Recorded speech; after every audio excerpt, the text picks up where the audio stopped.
Bonjour et bienvenue à ce laboratoire numérique en partenariat avec 30 secondes avant d'y croire et l'agence Science Presse. Science Presse, cet événement vous est présenté dans le cadre de la Semaine de la presse. Avant de commencer, je veux juste préciser que l'événement est enregistré. Donc, vous pouvez intervenir à l'écrit ou à l'oral normalement. Donc, juste savoir que si vous le faites, on enregistre. On va faire un effort de ne pas nommer les noms lorsqu'on lit à l'écrit, mais juste vous dire si vous souhaitez interagir avec votre voix. Donc, en plus de se dérouler sur Zoom, l'événement est repartagé en direct sur la page Facebook de Biblio Presto et de Techno Culture Club. Je me présente, Bianca, je suis membre de l'équipe d'Alpha Numérique et j'ai le grand plaisir de faire la médiation pour le laboratoire d'aujourd'hui.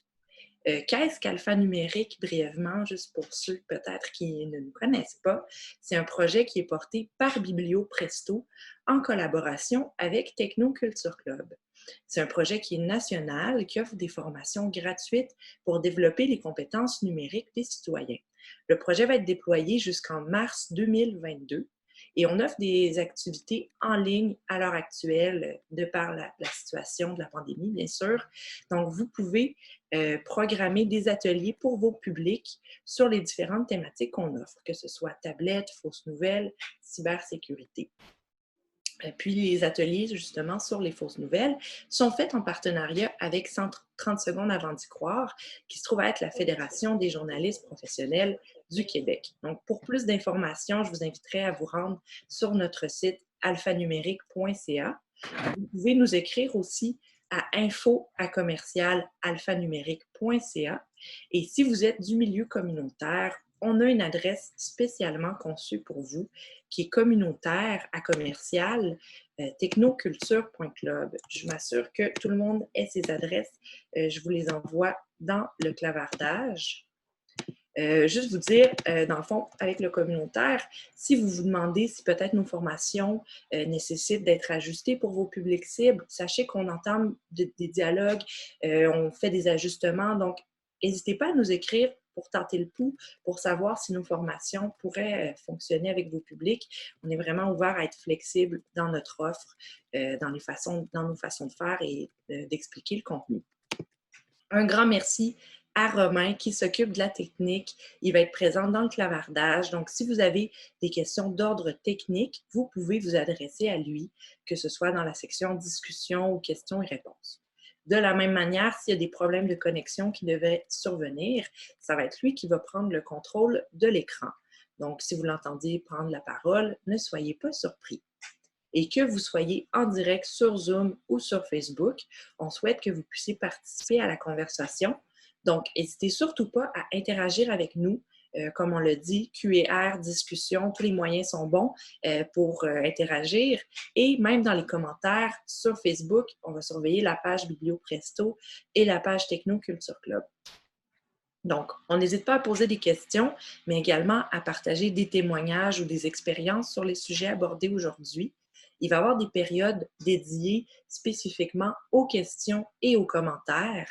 Donc, vous pouvez interagir avec nous à l'écrit au moment opportun, mais vous pouvez aussi interagir de façon spontanée et on peut revenir sur certains sujets sans problème. Donc, cet événement se veut être un espace de partage et de réflexion. Donc, on se base sur des principes d'intelligence collective et collaborative. On n'a pas la prétention de fournir des réponses ou des modes d'emploi. On souhaite mettre en commun nos expériences, puis mettre en lumière aussi différentes facettes du monde numérique. Donc, aujourd'hui, notre invitée est Camille Lopez, journaliste indépendante spécialisée en désinformation et en culture web. Elle collabore principalement à l'actualité, par écrit, et à nouveau à télévision. Elle décortique, analyse et dément les nombreuses dérives qui circulent sur Internet.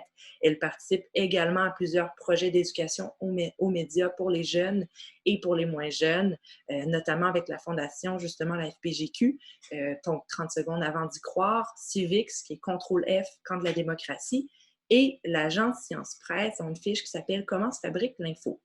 Donc, je vais laisser la parole à notre invitée. Bonjour Camille, merci d'être avec nous Bonjour, aujourd'hui. ça me fait plaisir. En partant, je viens de voir une notification de Zoom qui me dit que ma connexion Internet est instable. Donc, si jamais je me déconnecte, j'ai le lien, je vais me reconnecter, il n'y a pas de problème, je veux juste le dire. Donc, si je bug, si on manque des bouts, n'hésitez pas à me le dire. Bonjour tout le monde, je suis super contente d'être ici. Vous êtes là en grand nombre. Comme Bianca l'a dit, moi je suis spécialisée en vérification des faits. Je m'intéresse à l'éducation aux médias depuis quelques années et quand on m'a demandé de rédiger les nouvelles fiches complémentaires pour la formation 30 secondes, j'ai accepté avec plaisir. Aujourd'hui, la formation, ça va porter sur les 3 nouvelles fiches. Et donc, si vous ne connaissez pas la formation 30 secondes avant d'y croire, je vous invite fortement à aller sur le site Internet de 30 secondes et aussi de consulter les outils qui sont mis à votre disposition déjà. La formation 30 secondes, c'est une formation qui a été créée par la Fédération professionnelle des journalistes du Québec qui s'adresse aux jeunes du 2e cycle du secondaire.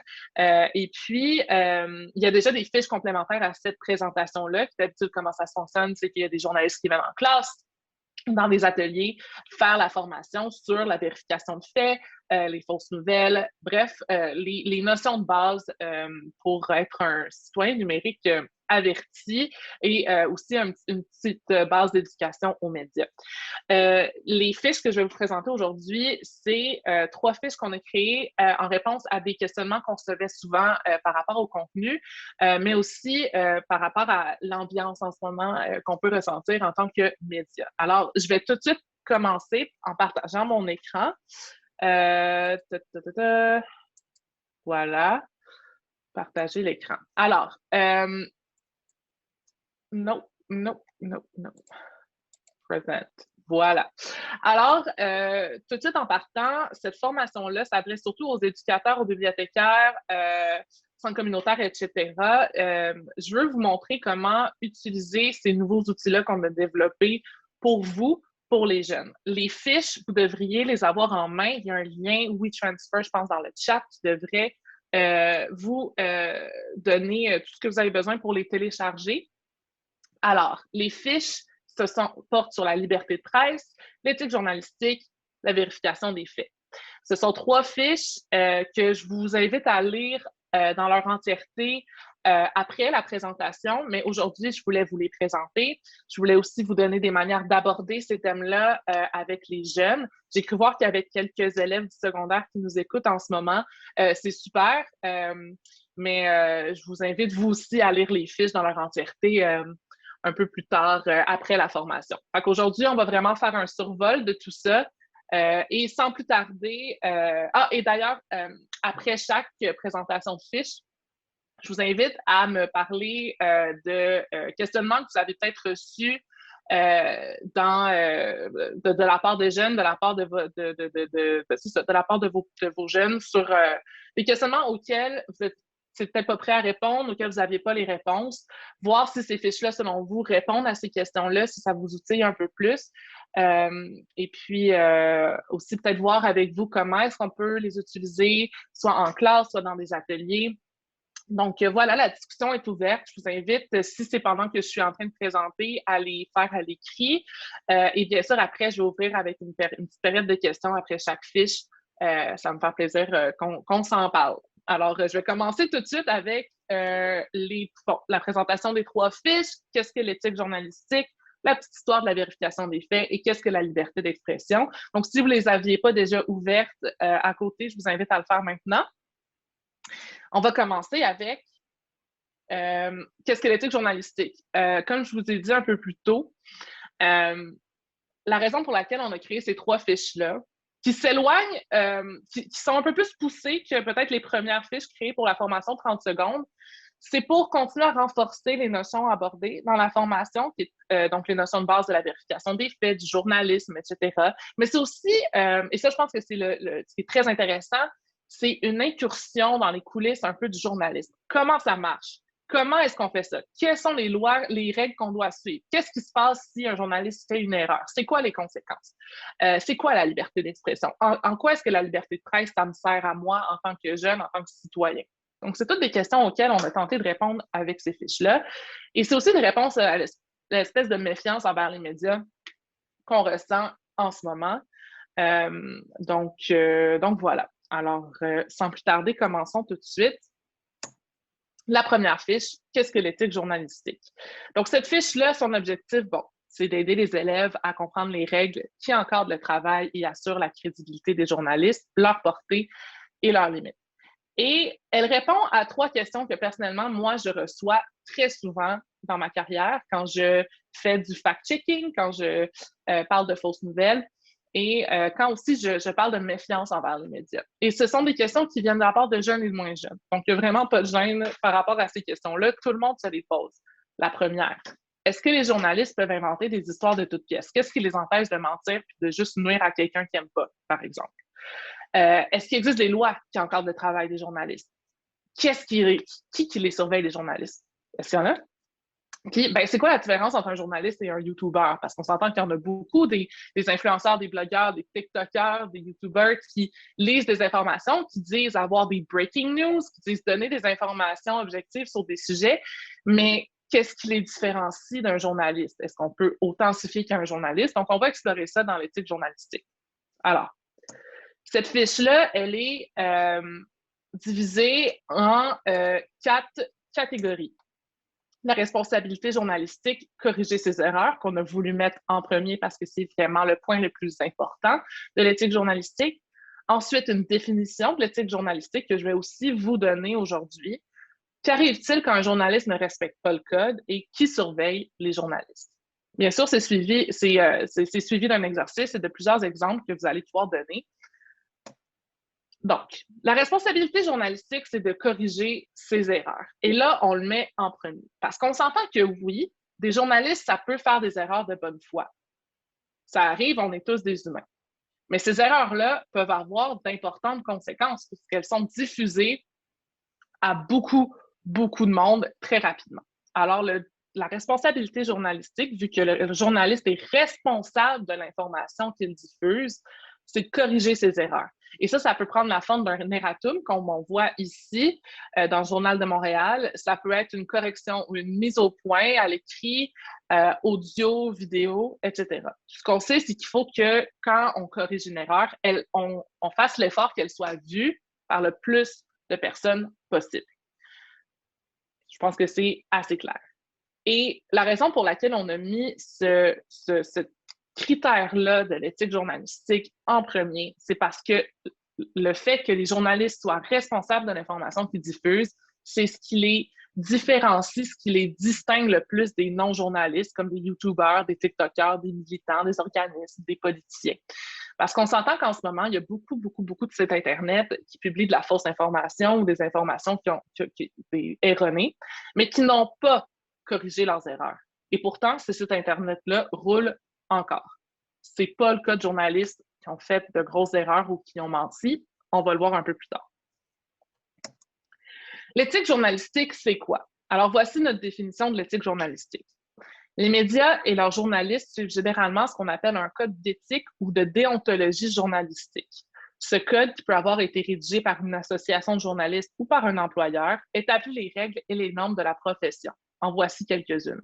Je vous invite d'ailleurs, et ça c'est dans les ressources de la fiche, je crois, à aller lire le guide de déontologie de la FPJQ, la Fédération professionnelle des journalistes du Québec, et d'aller le comparer à celui d'autres pays démocratiques, ou même au Code de déontologie canadien. Vous allez voir que c'est vraiment les mêmes bases qui reviennent. Alors, on le décline, nous, en 8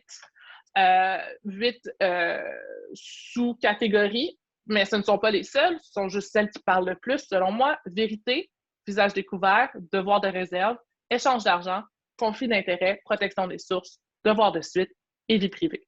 Ce sont 8 points et vous allez, si vous regardez dans votre fiche à la 2e page, elles sont toutes détaillées, ces sous-catégories-là. Prenons-en un en exemple, conflit d'intérêts. Bien, les journalistes servent le public. Ils ne peuvent donc pas se servir ou favoriser des partis politiques, des organismes, des compagnies, des groupes de pression, etc. Ils ne peuvent d'ailleurs pas couvrir un événement d'actualité qui implique un membre de leur famille, un de leurs proches, un organisme auquel ils ont contribué financièrement. Donc, moi, si je donne à Greenpeace à chaque mois, je ne peux pas vraiment aller couvrir un événement qui a rapport avec Greenpeace parce que je participe à leur cause financièrement. Ça me met donc en conflit d'intérêts. Donc, il y a plein de petits exemples comme ça. On va y revenir à la fin. Qu'arrive-t-il quand un journaliste ne respecte pas le code? Bon, il faut savoir que les codes d'éthique n'ont pas de valeur légale, ne sont pas coercitifs. Ils ont donc leurs limites et on peut choisir ou non de se soumettre ou pas excusez-moi, ça c'est un petit peu plus loin, mais ils ont leurs limites. Les conséquences sont plutôt au niveau de l'emploi et de la réputation du journaliste. Notre exemple québécois number one, François Budengo, qui, je crois, est vraiment l'exemple qui parle le plus en ce moment pour les jeunes, même s'ils ne connaissent pas c'est qui François Budengo, le fait de savoir que c'était une vedette du monde médiatique qui couvrait les enjeux internationaux, qui aurait participé à des conflits, qui aurait aidé à libérer des otages, du moins de ce qu'il disait, et de savoir qu'en 2015, la presse a enquêté sur ces dires-là et a découvert que c'était faux, que beaucoup de reportages de François Budengo avaient en fait été créés de toutes pièces. Après la sortie du reportage de la presse, Budengo a plus eu de carrière journalistique, ça a complètement anéanti sa carrière et il n'a pas travaillé, il n'a rien publié depuis. C'est ça qui se passe quand un journaliste ment. Il n'a plus de carrière, il est discrédité auprès de ses pairs et le public ne lui fait plus confiance. Un média ne voudra pas engager quelqu'un envers qui le public n'a pas confiance. Donc, c'est un exemple. C'est un exemple extrême, mais c'est un exemple. Donc, non, les journalistes ne peuvent pas dire n'importe quoi. Ensuite, je trouve que c'est une bonne idée de parler du Conseil de presse du Québec qui surveille les journalistes, si on veut. Bon, le Conseil de presse du Québec, si vous allez voir dans votre fiche, on voit de qui il est constitué, de journalistes, de membres du public, de dirigeants des médias. C'est un tribunal d'honneur, donc il n'est pas coercitif.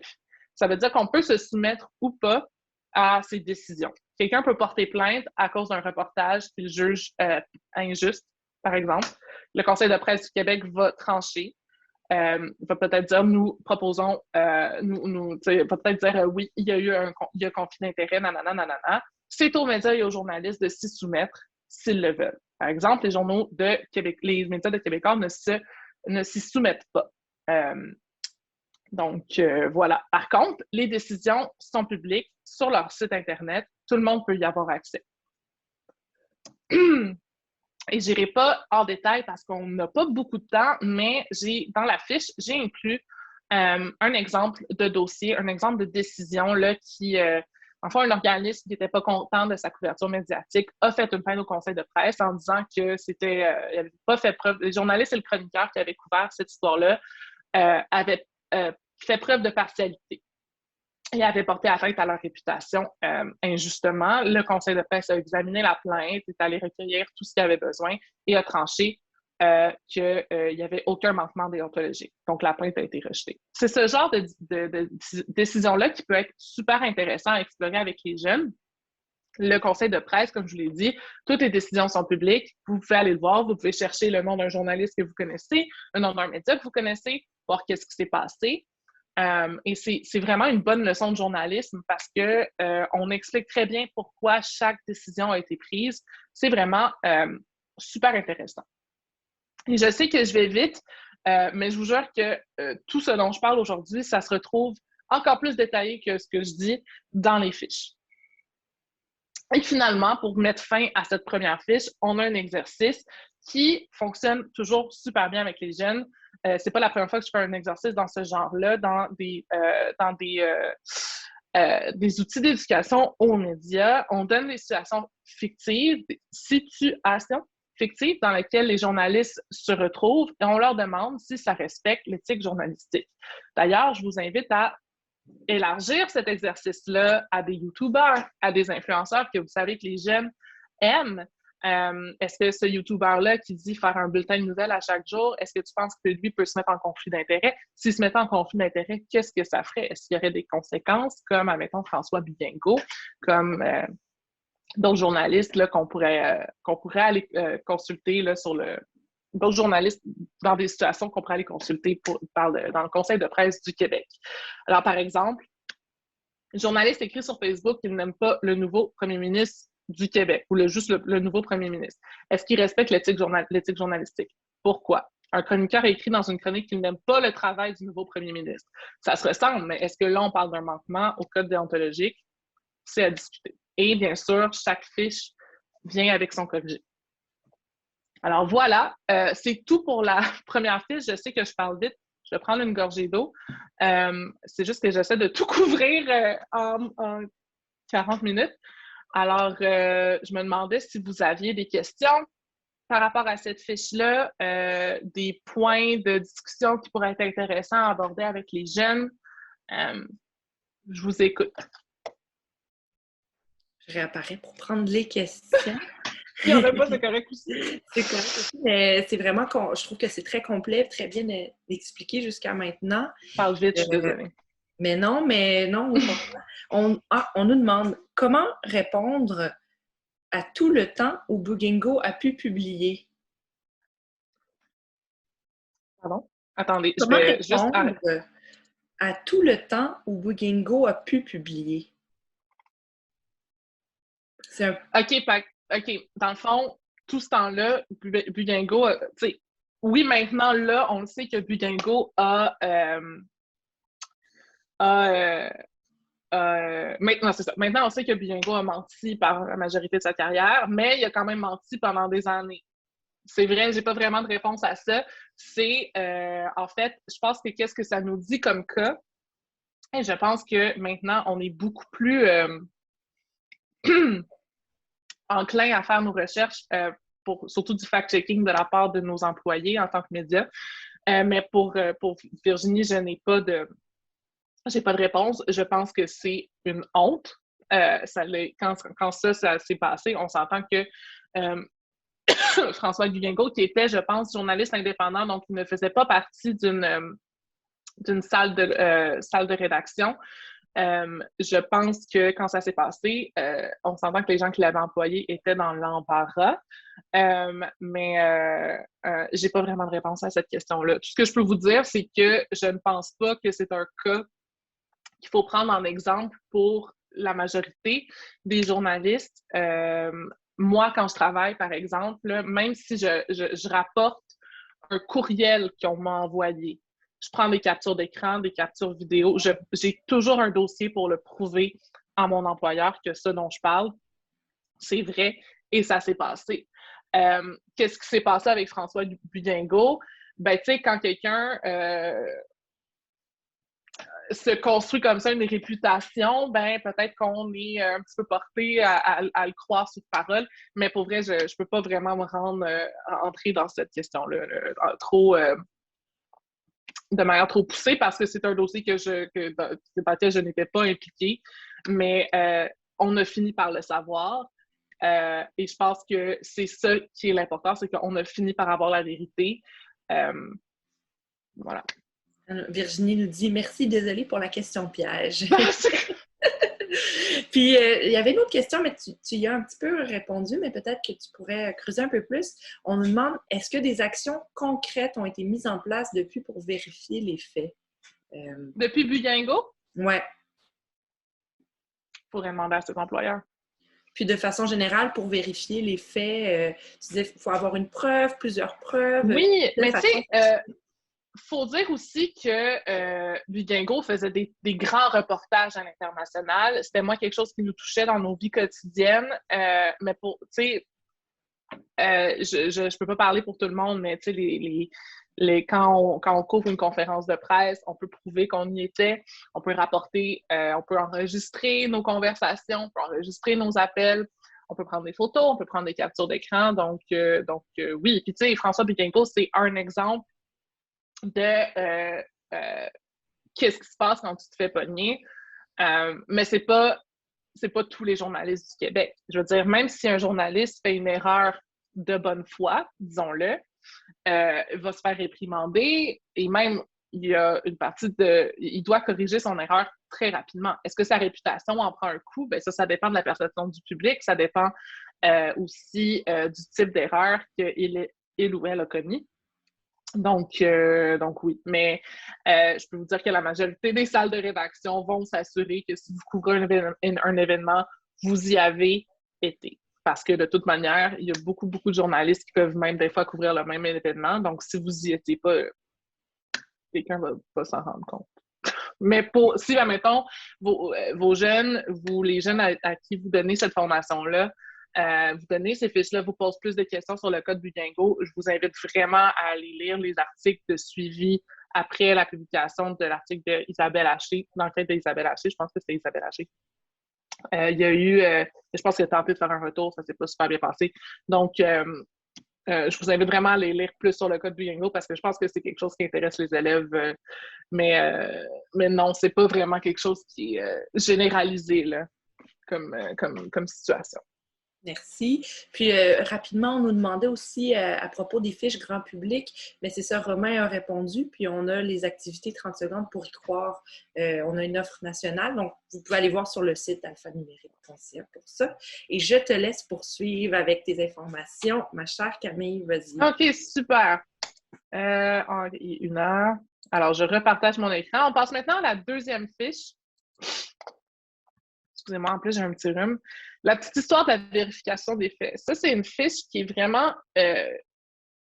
bon, c'est moi qui l'ai fait, hein, mais moi, je la trouve super le fun. C'est vraiment une fiche qui a été construite pour aider les élèves ou peu importe qui va lire les fiches à comprendre l'importance de la vérification des faits, mais aussi d'où ça vient. Parce que moi, les questions que je reçois quand je dis que je suis journaliste vérificatrice des faits, c'est « mais tous les journalistes devraient vérifier leurs faits, de quoi tu parles, à quoi ça sert. » Donc, on répond à cette question-là. Et aussi, dans la formation 30 secondes, avant d'y croire, on vous a signalé l'existence de journalistes qui ne font que de la vérification des faits. Ça vient d'où? C'est quoi? Ça veut dire quoi comme travail? On répond à cette question-là. Et je pense que pour celle-là, on peut passer un petit peu plus rapidement. Alors, je vous invite à l'ouvrir, votre fiche aussi.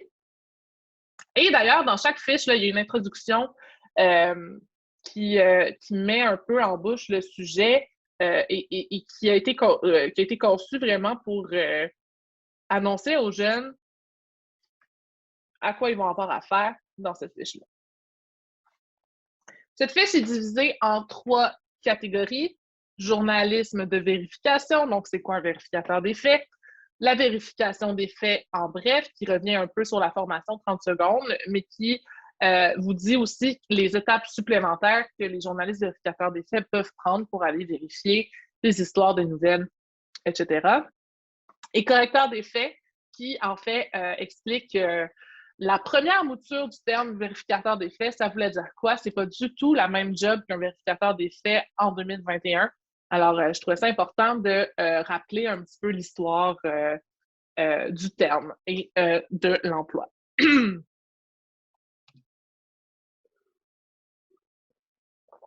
OK. Journaliste de vérification. Alors, c'est quoi ça, un journaliste vérificateur des faits? C'est un travail qui est entièrement consacré à l'analyse des informations pour déterminer si elles sont vraies, fausses ou un peu des deux. Oui, tous les journalistes doivent vérifier les faits qu'ils rapportent. Par contre, ils ne se penchent pas nécessairement sur les mensonges qui circulent, sur les demi-vérités qui circulent, alors qu'il y en a beaucoup en ce moment. Alors, c'est important qu'il y ait des journalistes qui se spécialisent là-dedans pour rétablir les faits, pour revenir réajuster le discours, si on veut. C'est une branche de journalisme qui est née aux États-Unis au milieu des années 90, au Québec, surtout dans les salles de nouvelles de Radio-Canada au milieu des années 2000.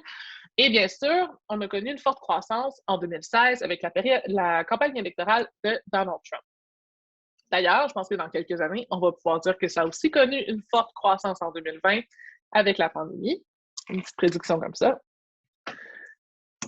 La vérification des faits en bref. Donc, cette partie-là de la fiche vient reprendre les étapes de vérification présentées dans la formation 30 secondes avant d'y croire, comme lire le texte au complet, vérifier la source, éveiller son esprit critique et comprendre le but du message. C'est pas juste pour les jeunes, ces étapes-là. Les journalistes vérificateurs des faits les font aussi. Par contre, on va aussi venir présenter le travail plus complexe des vérificateurs des faits. Donc, au-delà des étapes de base, quelles sont les étapes supplémentaires que les journalistes vérificateurs des faits vont prendre pour aller vérifier une histoire. Par exemple, vérifier la crédibilité des sources d'information, trouver qui se cache derrière une fausse information, évaluer la portée de la fausse information, vérifier la véracité des informations, s'entretenir avec des experts, trouver des études scientifiques rigoureuses et les décortiquer, voir si ce sont des bonnes études scientifiques et faire une demande d'accès à l'information. Ça, ce sont quelques étapes que monsieur, madame, tout le monde ne peut pas nécessairement prendre, mais qu'un journaliste peut absolument qui permet aux journalistes d'aller creuser son sujet. Il faut aller parler avec des gens, des fois, qui sont propriétaires du site Internet. Admettons, si moi, je trouve un site Internet qui est louche, il faut que je trouve qui est derrière, j'essaie de lui parler, j'essaie de parler avec l'hébergeur du site Internet, j'essaie de trouver où ils sont, où ils habitent, où ils sont situés. C'est toutes des informations qui peuvent me servir. Mais bien sûr, on ne demande pas à n'importe qui veut vérifier si un article est vrai ou faux de faire ces étapes-là. Donc, c'est pour ça que le travail de vérification des faits professionnel est important parce que ça vient donner plus de contexte, parce que des fois, il y a des grosses histoires qui se cachent derrière une fausse nouvelle. On dit aussi dans cette section-là de la fiche que les vérificateurs des faits, comme les journalistes, peuvent avoir des spécialisations. Il y a des journalistes qui sont spécialisés en environnement, des journalistes qui sont spécialisés en culture, etc. Mais les vérificateurs des faits, c'est un peu la même chose. Il y a des journalistes vérificateurs des faits comme Jean-François Clich au Soleil qui sont entièrement spécialisés en sciences.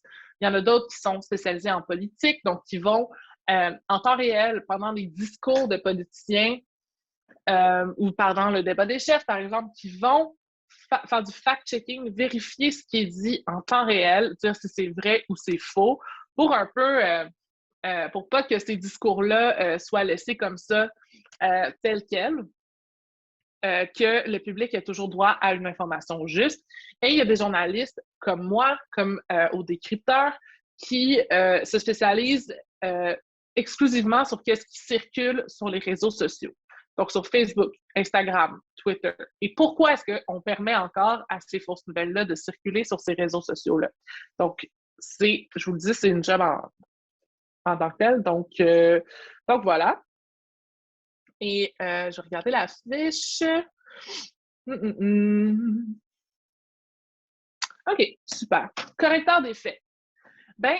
C'est parce qu'avant d'être lié aux fausses nouvelles, comme il est écrit dans ma présentation, le terme vérificateur des faits désignait plutôt le poste de réviseur au sein d'une salle de rédaction. C'était comme en ce moment, il y a des correcteurs pour les fautes d'orthographe, mais là, il y avait des correcteurs pour les faits. C'est des gens qui étaient embauchés dans les années 20, surtout aux États-Unis, dans les magazines comme le Times, le New Yorker, pour éviter les erreurs gênantes, des erreurs de date, de nom, de lieu, etc. Fun fact, fait intéressant, c'était surtout des femmes qui étaient embauchées pour faire ce travail-là. Le métier est en déclin depuis plusieurs années déjà. En fait, aujourd'hui, le métier de correcteur des faits ou de la première mouture de vérificateur des faits est plutôt relégué aux correcteurs, donc ceux qui se chargent plutôt de l'orthographe, etc., aux pupitreurs, aux rédacteurs en chef. Bref, c'est une job qui est pas mal divisée au sein de la rédaction.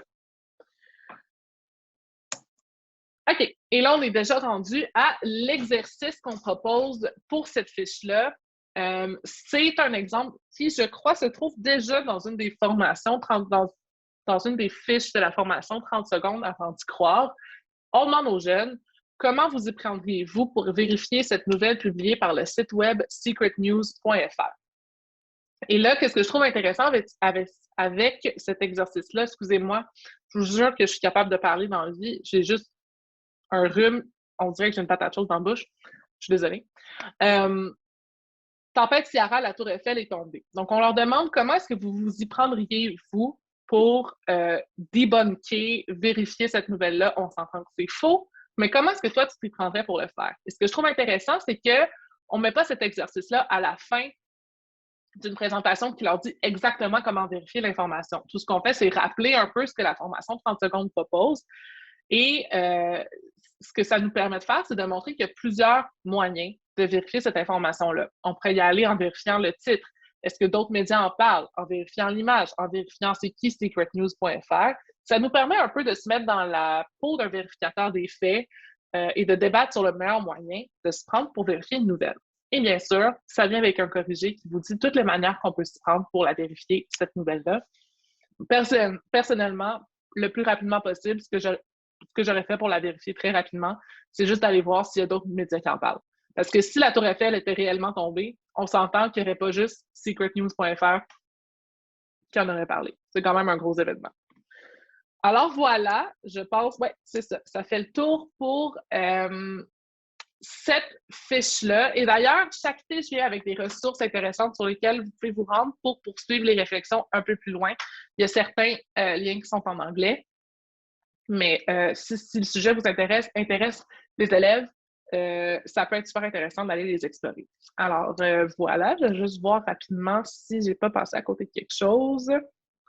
Des questions, justement, là, c'est le temps pour parler pour cette section-là. Mais moi, je pense que j'aurais une question. Vas-y. Tu parlais justement des vérificateurs des faits, vérificatrices des faits. Est-ce que ça, justement, leur disparition a un impact? Est-ce que c'est quelque chose de négatif au final? Est-ce que ça... Dans les années 20, tu parles? Ben, de rendu à maintenant, tu disais que c'est une pratique qui est un peu... que ce soit remis entre les mains de quelqu'un d'autre, est-ce que ça a l'impact sur justement la qualité de tout ça? N'importe quelle disparition de poste dans le secteur médiatique a des effets sur le produit final, que ce soit un journaliste, un filtreur, un correcteur ou un vérificateur des faits. Par contre, les journalistes ont aussi depuis beaucoup plus de tâches à effectuer. Souvent, c'est les journalistes qui vont se charger de prendre leurs photos, de prendre leurs vidéos, d'aller vérifier leurs faits aussi. Ben, de toute manière, ça fait partie de la job de base de journaliste. C'est juste quelqu'un qui s'assure que tu as écrit 1923, est-ce que tu voulais dire 1823? C'est des petits trucs de même. Et souvent, c'est des coquilles qu'on peut attraper en tant que pupitreur. Donc, un pupitreur, c'est quelqu'un qui va monter le journal ou qui va vraiment faire la mise en page du journal, qui va choisir les éléments qu'on donne. Par exemple, moi, j'ai fait les deux jobs. J'ai été pupitreur et j'ai été journaliste. Donc, pour le journal Métro, donc quand un journaliste me soumettait un article de 1000 mots qu'il fallait faire fitter dans la page papier du journal, ben moi, ma job, c'était de garder juste l'essentiel, de trouver un titre accrocheur, des fois de résumer certains trucs, mais c'était aussi de lire l'article et de vérifier que tout se tenait. Et pendant qu'on fait cette étape-là, bien sûr, on peut attraper des coquilles, des erreurs, mais à la base, un journaliste devrait pouvoir vérifier ses faits. Moi, je vous dirais qu'en 1920, la raison pour laquelle des correcteurs de faits ont été embauchés dans certaines publications, c'est parce qu'il y avait eu des erreurs très gênantes qui avaient été publiées. Et d'ailleurs, la raison pour laquelle, tu sais, pourquoi est-ce que c'était des femmes qu'on embauchait? Est-ce que c'est parce qu'on jugeait qu'elles n'étaient pas assez bonnes pour avoir leur nom en byline dans un magazine, mais étaient bonnes pour, tu sais, ramasser des erreurs. Donc, non, là, il y a quand même une rigueur à laquelle on s'attend quand on est journaliste. Et voilà. Donc, je pense que c'est un métier qui pourrait, qui est important. La vérification des faits, admettons, moi, quand je soumets un article à l'actualité, il y a quelqu'un à l'actualité qui va se charger de juste passer à travers, voir, ben là, t'es sûr que tu voulais dire 1923, tu voulais pas dire 1823, t'es sûr que ce nom-là s'appelle bien, etc. Donc voilà. Donc, je pense que là, les journalistes aujourd'hui sont extrêmement rigoureux, surtout avec la montée des réseaux sociaux, du phénomène des fausses nouvelles. Mais ça pourrait pas nuire. Puis on continue. Il y a quelqu'un qui demande qui emploie les journalistes vérificateurs de faits. J'ai l'impression que tu l'as un peu répondu dans le sens que c'est un peu les... Ben, c'est une bonne question parce que ce ne sont pas tous les médias qui ont des... Là, je parle de journalistes vérificateurs des faits, donc comme moi, là, qui ont la job de faire du fact-checking. C'est pas tous les médias qui en ont. Il faut qu'il y ait un intérêt de la part du média pour faire du debunking. Moi, je le sais que c'est quelque chose qui fonctionne super bien. Mais qui va les employer, ça va être un effort ça va être une initiative de la rédaction, ça va être une initiative du rédacteur en chef, pas du chef d'antenne, mais du directeur de l'information. Moi, par exemple, je suis journaliste indépendante, donc je vends des articles et des capsules vidéo à plein de clients, mais surtout pour nouveau l'actualité. Alors, c'est comme ça que ça fonctionne. Mais c'est vraiment une job de journaliste au sein de la rédaction. comme il y a des journalistes qui vont aller couvrir la colline parlementaire, ben, il y a des journalistes qui vont aller vérifier les faits. Donc, les fausses nouvelles qui circulent, surtout sur les réseaux sociaux. Mais en ce moment, je vous dirais que les principaux au Québec, à part moi, pour vendre ma salaire, mais il y a les décrypteurs, bien sûr, Le Soleil et l'agence Science Presse qui a le détecteur de rumeurs. Voilà. Merci. Puis je vois aussi, on nous demande,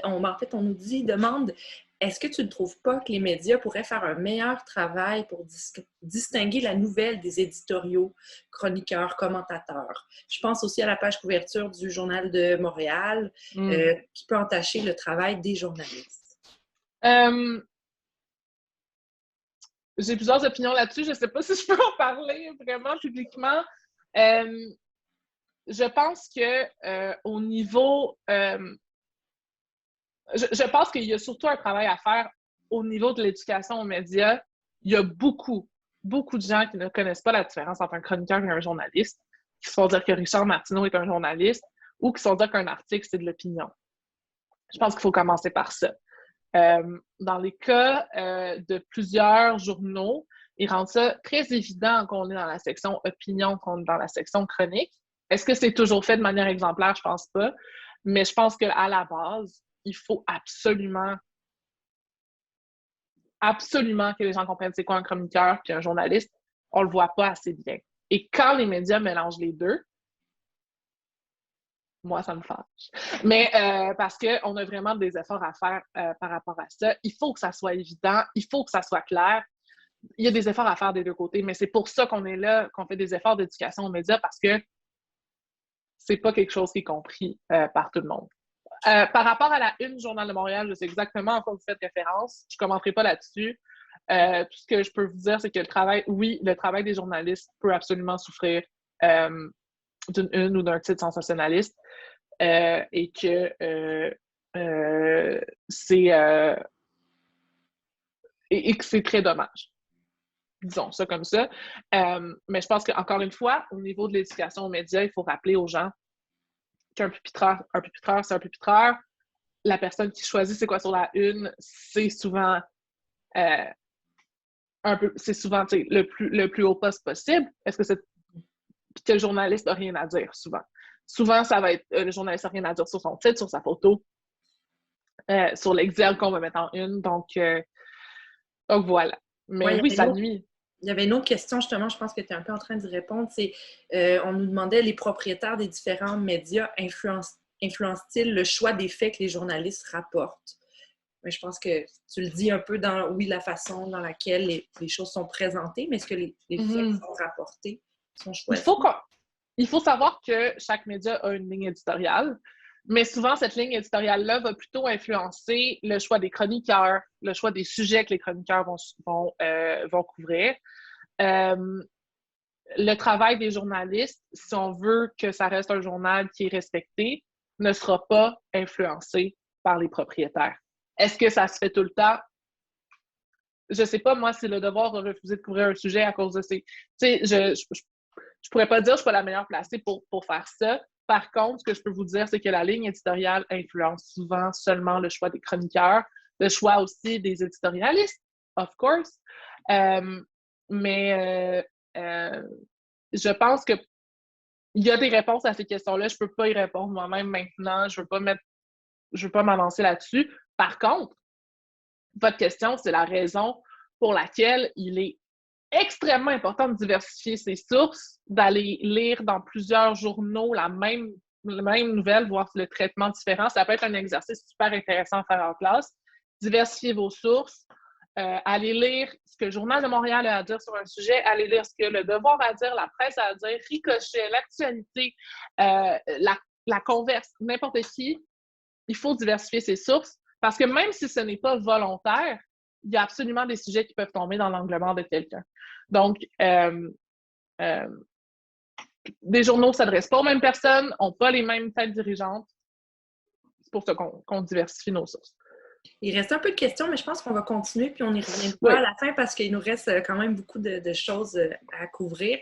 Donc, je te laisse la parole et l'écran. Super. Allons-y. D'ailleurs, je tiens à rappeler que moi, je suis là pour parler, pour vous présenter les 3 outils dont on a parlé, pour présenter les 3 nouveaux outils de la formation 30 secondes. Je n'ai pas toutes les réponses. Si jamais vous avez des questions plus poussées, vous pouvez m'écrire après. Là, je vais vous donner mon adresse courriel publique. Mais j'aimerais, si possible, que les questions se focusent plutôt sur les outils en tant que tels. Juste pour qu'on garde la conversation short and sweet, parce que là, la conférence se termine dans 10 minutes. Donc, on va rester à l'essentiel, s'il vous plaît. Alors, je vous invite à ouvrir la dernière fiche qui porte sur la liberté d'expression. Cette fiche-là a été vraiment pensée pour aider l'élève à comprendre le rôle de la liberté d'expression dans une société démocratique, mais aussi de la liberté de presse, parce qu'elles viennent ensemble. Elles sont sœurs, elles sont cousines, la liberté d'expression et la liberté de presse. Alors, parlons-en. Et cette fiche-là, ça adresse plutôt 3 questionnements. Quels sont nos droits en tant qu'individus? C'est quoi le rapport avec le journalisme et la liberté d'expression? Et peut-on tout dire? D'ailleurs, je vous avertis tout de suite, on parle du débat sur la censure et sur les réseaux sociaux dans la fiche. Bien sûr, on ne prend pas parti, on fait juste dire qu'il y a un débat là-dessus. Ça peut être super intéressant d'en parler avec vos élèves, de voir c'est quoi leurs opinions là-dessus. On va présenter certains cas. Donc voilà, mais on ne va pas commencer à parler de cancel culture dans notre fiche. Mais si vous voulez en parler en classe, dans vos ateliers, je pense que la fiche couvre les points de base que vous avez besoin pour partir une bonne discussion, une discussion riche. Allons-y. Alors, cette fiche-là, elle est divisée en 3 grands sous-thèmes qui ont leur sous-catégorie. Donc, la liberté d'expression, c'est quoi et qu'est-ce qu'elle nous permet de faire? On a vraiment voulu commencer la fiche avec une réflexion au niveau individuel. Donc, qu'est-ce que toi, en tant qu'individu, la liberté d'expression, ça te permet de faire? Et qu'est-ce que ça ne permet pas? Et qu'est-ce que les gens qui vivent dans des sociétés où la liberté d'expression n'est pas respectée, et qu'est-ce que ça les empêche de faire? Et ensuite, on ouvre à plus large avec la liberté de presse. C'est quoi la liberté de presse? C'est quoi son rapport avec la liberté d'expression? Et finalement, a-t-on le droit de tout dire? Donc là-dedans, on va parler, bien sûr, des limites à la liberté d'expression, qu'elle soit au code criminel ou qu'on parle du débat qui perdure sur l'encadrement de la liberté d'expression par le code criminel et la censure et les réseaux sociaux. La liberté d'expression, c'est quoi? Bien, écoutez, dans la fiche, on explique bien sûr que c'est un droit fondamental qui permet à chacun d'exprimer ses idées et ses opinions sans crainte d'être puni par le gouvernement. Et ça, c'est important, par le gouvernement et les autres pouvoirs en place. On donne aussi des exemples sur qu'est-ce qu'on peut pas faire et dire, qu'est-ce qu'on peut faire et dire grâce à la liberté d'expression. Excusez-moi. Donc, on peut, par exemple, exprimer sa colère contre le gouvernement sur les réseaux sociaux. On peut publier une vidéo qui parodie le ministre sur YouTube. On peut porter un chandail avec un message politique, etc. Ensuite, dans l'autre section, la liberté de presse, c'est quoi? Bien, la liberté de presse permet aux journalistes d'enquêter sur tous les sujets, incluant sur le gouvernement en place, en toute liberté. Donc, encore une fois, on ne craint pas de représailles dans un pays qui respecte la liberté d'expression et la liberté de presse. Ça nous dit aussi un peu ce que les journalistes n'ont pas le droit de publier. Par exemple, à cause, avec la loi sur la protection de la jeunesse, on ne peut pas publier l'identité et l'image d'un mineur, sauf si c'est dans le contexte d'une alerte Amber, pour respecter, encore une fois, les lois en place sur la protection de la jeunesse. Je vais prendre une petite gorgée d'eau, excusez-moi. On parle aussi que dans un procès, un juge peut ordonner la non-publication de l'identité d'une victime. Donc ça, c'est vraiment des lois en place qui ne permettent pas aux journalistes de publier certaines informations. Et maintenant, la section « A-t-on le droit de tout dire? » Donc, on va parler d'exemples des limites à la liberté d'expression. Ceux qu'on nomme, ce sont celles qui sont encadrées par le Code criminel du Canada. Par exemple, on ne peut pas tenir des propos diffamatoires, on ne peut pas encourager la haine et la violence contre un groupe en particulier, on ne peut pas faire l'apologie du terrorisme, on ne peut pas conseiller à une personne de se suicider, etc. Et j'ai tenu à ce qu'on mette ça en encadré, même si c'est sur Internet, même si c'est juste sur Internet, ces propos-là sont quand même encadrés. Donc, ils sont aussi punis par le code criminel. Ensuite, on va présenter le fait, je vais vous lire exactement ce qu'on dit dans la fiche. Certaines personnes jugent que la liberté d'expression ne devrait pas être encadrée par le gouvernement et que tous les discours devraient être libres. D'autres trouvent nécessaire, par le respect des droits fondamentaux de chacun, d'établir certaines balises. C'est important de dire aux jeunes que ce débat-là existe. On ne prend pas position, on présente les deux côtés. Ça peut partir d'une discussion qui est super enrichissante. Même chose pour le débat sur la censure et les réseaux sociaux. On présente le cas de Donald Trump qui a été retiré de Twitter après les événements du 6 janvier 2021 parce que Twitter avait peur qu'il incite à la violence, a jugé que le risque que Donald Trump incite à la violence était élevé. Et ce qu'on rappelle dans cette section-là, c'est, attention, la Charte canadienne des droits et libertés prévoit seulement que le gouvernement ne peut pas faire taire ou censurer un citoyen, alors que les plateformes de réseaux sociaux qui choisissent de déplatformer quelqu'un ou de supprimer le compte de quelqu'un sont plutôt des compagnies privées qui ne sont pas encadrées par celles-ci. Donc, elles peuvent décider elles-mêmes qui elles gardent et qui elles ne gardent pas sur leur plateforme. Voilà. Encore une fois, un super exemple de discussion, un super sujet de discussion à partir de cette fiche-là. Et l'exercice revient sur le cas de Raif Badawi. On présente le cas de Raif Badawi, on dit qu'est-ce qui lui a valu d'être condamné à 10 ans de prison, à 1000 coups de fouet, un interdit de pratiquer le journalisme à une Allemande qui est extrêmement salée, et pourquoi sa femme et ses enfants sont aujourd'hui réfugiés à Sherbrooke. Et on demande aux élèves, pourquoi est-ce que la situation de Raif Badawi constitue une atteinte à la liberté d'expression? Et on leur demande d'identifier d'autres situations, qu'elles soient à petite ou grande échelle, où la liberté d'expression a été brimée ou mise à mal selon eux. Donc, ça peut autant être on ne m'a pas laissé afficher sur les murs de l'école mon nouveau dessin que j'ai fait dans le cours d'art plastique parce qu'on jugeait inapproprié, mais on peut aussi parler à l'échelle internationale. Donc, je pense qu'encore une fois, c'est vraiment un sujet qui ouvre la discussion par rapport à la liberté d'expression. On peut parler de liberté de presse aussi dans cette question-là. Donc voilà. Donc, cet exercice-là, bien sûr, c'est un exemple. Si vous jugez que peut-être vos élèves sont trop jeunes pour entendre parler d'une telle situation, on peut bien sûr l'adapter. Mais nous, c'est une suggestion qu'on fait parce que c'est un cas que la plupart des gens reconnaissent le nom de Raif Badawi et c'est probablement le cas le plus documenté, le plus connu en ce moment. On parle encore, sa femme est encore dans les médias aujourd'hui, alors on trouvait ça important de le rappeler. Je pense que ça fait le tour de ma présentation. Bianca, il ne reste pas beaucoup de temps pour... C'est correct, c'est des questions juste rapidement si les gens veulent poser les dernières questions. Moi, je voulais prendre le moment pour te remercier pour ton partage généreux de toutes ces belles informations. Je suis sûre viennent enrichir la trousse à outils de plein de professeurs, d'intervenants qui ont assisté à la rencontre. Aussi, sachez que on vous a envoyé les fiches par courriel avant la présentation avec le lien Zoom, mais on va les renvoyer aussi dans le courrier de rappel pour s'assurer que tout le monde y a accès à ces fiches. Si vous voulez assister aux formations grand public, alphanumérique, on redonne en ligne les formations de 30 secondes avant d'y croire. Et c'est les journalistes qui viennent donner les formations. Donc, il y a une offre nationale présentement. Donc, tout le monde au Canada peut s'inscrire. Puis, ça se déroule en français, donc francophonie canadienne. Dernière chose, on a un petit formulaire de rétroaction aussi à vous faire remplir. Donc, si vous voulez prendre le temps de le remplir, il va se trouver en commentaire dans la conversation. Et il va être aussi dans le courrier de rappel.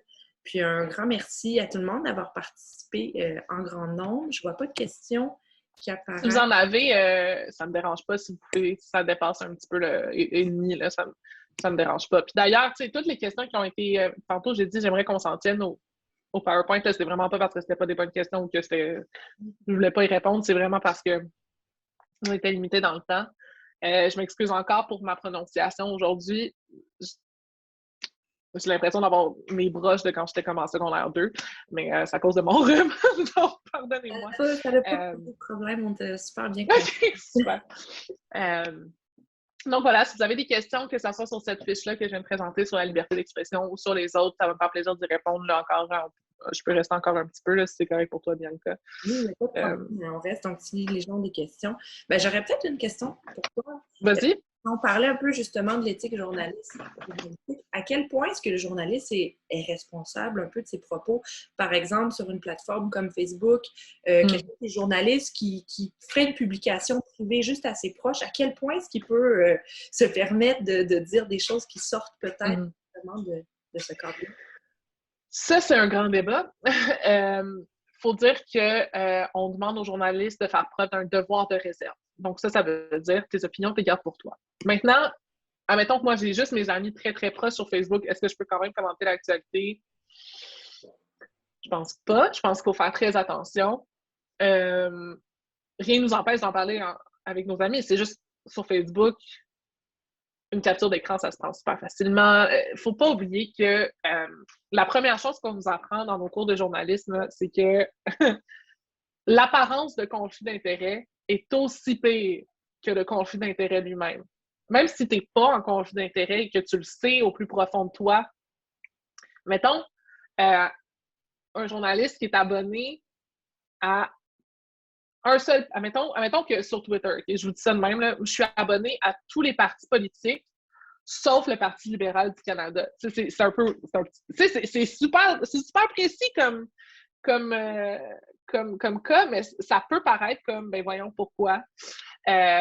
Ou on me voit porter un chandail de Greenpeace un moment donné, je reprends mon exemple de Greenpeace, ben, l'apparence de conflit d'intérêt est là. Même si même si je sais que moi, mon travail est objectif, si la confiance se perd, dès que le lien de confiance se perd, c'est fait. C'est pour ça que les journalistes politiques, généralement, tu ne sais pas pour qui ils votent. Les journalistes environnement ne vont, même s'ils ont l'environnement à cœur, ne vont pas donner d'argent à des causes environnementales. Parce que, admettons que moi, je couvre l'environnement, que je donne de l'argent à un organisme qui s'appelle Québec Verdure, et que dans 2 ans, ben, Québec Verdure est pris dans un gros conflit. On apprend qu'il a utilisé ses fonds à des manières qui n'étaient pas censées, qu'il a donné de l'argent à des groupes politiques qui n'étaient pas censés, que ça n'avait pas été révélé, ou, admettons, son dirigeant est pris dans un gros scandale. Ben moi, je ne peux plus couvrir ce sujet-là parce que j'ai donné de l'argent à cette compagnie-là et que donc j'ai un intérêt financier dans cette compagnie-là. Et même si j'ai été objective, puis que moi, je le sais, n'importe qui peut aller fouiller dans les finances de l'organisme et voir que j'ai donné. Donc, voir que j'ai donné de l'argent à cet organisme-là. Donc, c'est une des premières choses qu'on apprend. Moi, sur Twitter, je me permets de faire des jokes. Je me permets, admettons, de publier d'autres choses qui n'ont pas rapport avec le journalisme. Mais ça, c'est vraiment un autre cas. Mais je vous dirais que le devoir de réserve s'étend aux réseaux sociaux. D'ailleurs, quand les réseaux sociaux sont apparus, sont devenus des outils pour les journalistes, le code de déontologie de la FPJQ s'est adapté aux réseaux sociaux.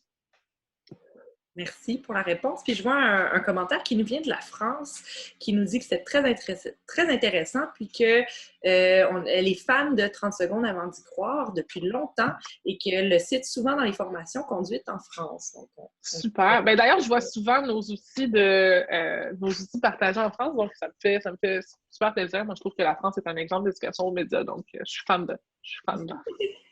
Mais je vais sur ce te remercier encore, Camille, remercier. Ça me fait plaisir. 30 secondes, tout le monde qui est impliqué, Romain à la technique qu'on n'a pas vu, mais qui était là. Oui, merci Romain. Puis je vais vous dire de ne pas manquer notre prochain événement avec la Fondation INCA où on va parler de comment améliorer les contenus numériques, comment améliorer leur lisibilité pour les personnes avec une limitation visuelle, donc que ce soit vos réseaux sociaux ou même les choses que vous imprimez. Comment est-ce que vous pouvez rendre davantage accessibles vos ressources. Donc, encore un grand merci, puis une bonne fin de journée à tout le monde qui est avec nous aujourd'hui. Merci tout le monde. Bonne journée. Bonne journée.